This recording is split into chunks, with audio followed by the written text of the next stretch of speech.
Adore is one of those games that flew under the radar for me upon release back in August last year, and I've always wanted to give it a try due to the unique concept of the game. To me, Adore looked like a cross between Diablo and Pokemon, which certainly seems like a winning combination. Now that I've got my hands on it, do I adore Adore? Well, get your stuff, tame some animals, and prepare to explore some ruins as we review Adore on the Nintendo Switch. Hey, before we tame some monsters, would you mind taming that like and subscribe button? It's the best way that people like me get found on YouTube, and I can't thank you enough for doing so. In Adore, you play as Luca, an adorer who essentially trains monsters to fight on their behalf, much like a Pokemon trainer.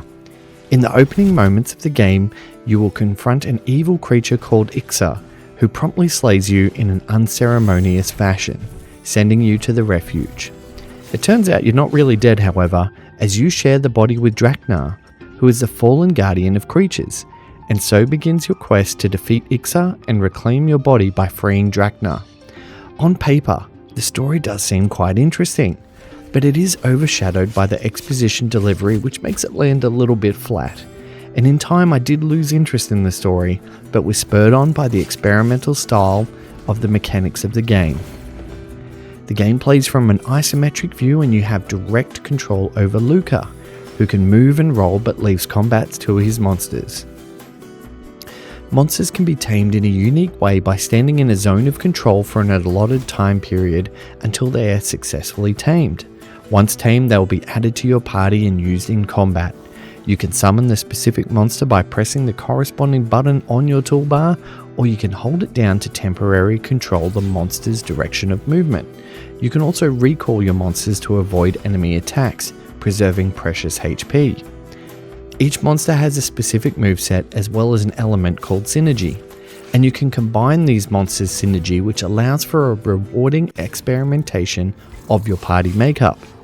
There are 39 creatures to discover, all with unique looks and well thought out designs, and I did find it exciting when exploring a new biome and discovering new creatures. The game is unique as in combat you, the Adorer, can take damage as well as your monsters, and it makes for a very challenging experience, especially in boss fights. I found it initially a bit tricky to constantly stay on the move while summoning your creatures, because if your creature runs out of HP, they do not die. Instead, they are cursed and can still be used in battle. The caveat is when the monster is cursed, you take damage with them, quickly ensuring a game over screen should you be careless. There's also a bit of grinding to do, and the overworld shows you the areas and quests you can accept with multiple quests per biome. Some for farming, some for cooking goods, and some for materials. There are urgent quests, and they're the ones that do propel the narrative forward. Now this is where I started to run out of steam in Adore, as most of the missions consist of defeating enemies while running around randomly generated mini dungeons, so to speak. You can teleport around these dungeons, which I found really confusing at first, but once I got the hang of it, it really does help you get around quickly.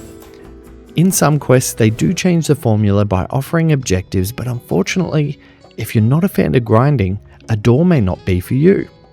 There are additional things like expeditions and cooking and some deeper mechanics when forming your party that you can do as well. Expeditions offer up rare statues to uniquely customize your party, but even then, the tedium of the grind did set in a little.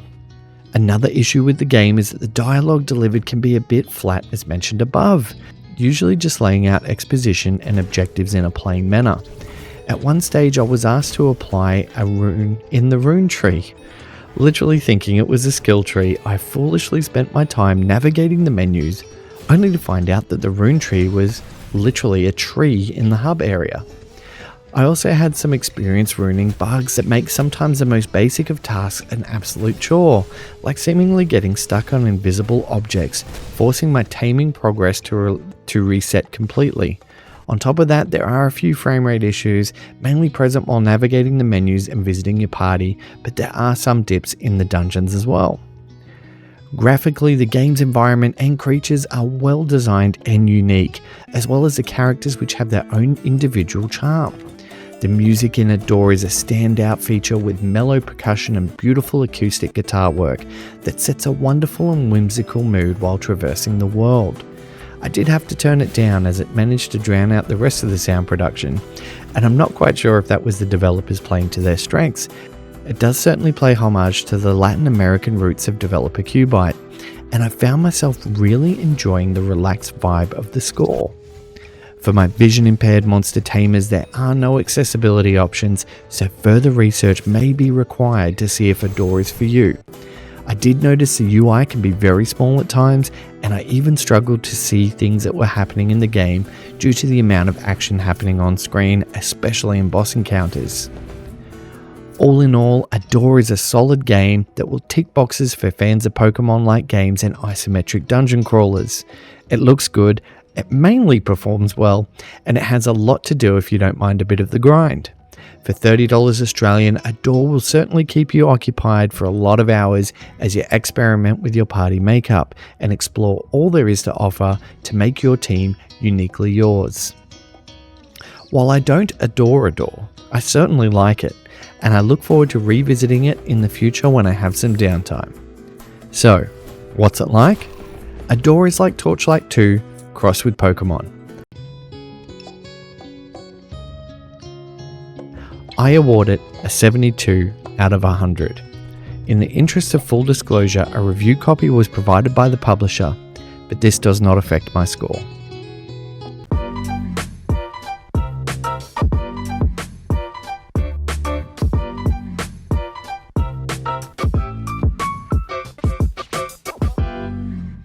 Thanks so much for watching my video. I hope you enjoyed it. The best way you can support me is to like and subscribe and continue watching my content if you enjoy it. But if you do want to go that bit extra, you can buy me a coffee or join our Patreon, which shows you behind the scenes of this channel. Thanks again.